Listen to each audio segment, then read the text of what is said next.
বৃদ্ধ বয়সে এসে নিজেকে একা লাগে এখন বিমলা দেবীর।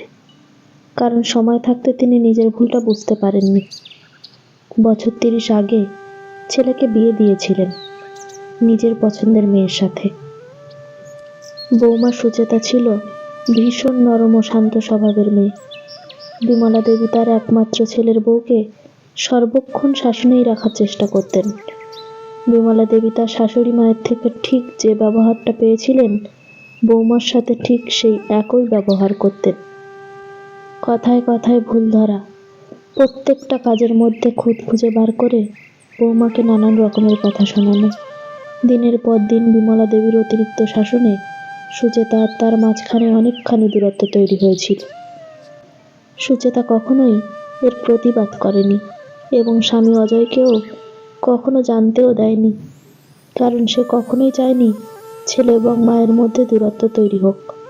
তবে সুচেতা সংসারের সমস্ত কাজ সামলাতো, এমনকি বিমলা দেবীর দেখাশোনাও করত। মুখ বুজে সুচেতা বিমলা দেবীর সমস্ত আদেশ মেনে নিত। নিজের নাতিকেও বিমলা দেবী সুচেতার থেকে আলাদা করার চেষ্টা করেছিল। এরপর কেটে গেছে ৩০টি বছর। বিমলা দেবী এখন একাই একটি বৃদ্ধাশ্রমে রয়েছে। সুচেতা দীর্ঘ ২০ বছর ধরে শাশুড়ির অত্যাচার মানার পর যখন তার ধৈর্যের সীমা পার হলো, তখন সে সবটা অজয়কে জানাতে বাধ্য হলো। অজয় সবটা শোনার পর সুচেতার মনের অবস্থা বুঝতে পারে। এরপর অজয় তার মাকে বৃদ্ধাশ্রমে পাঠিয়ে দেয়, যাতে বিমলা দেবীর শিক্ষা হয় এবং সে নিজের ভুল বুঝতে পারে।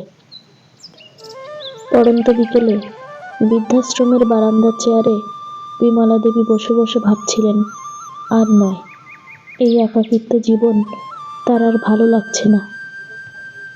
সে নিজের কৃতকর্মের জন্য অনুতপ্ত।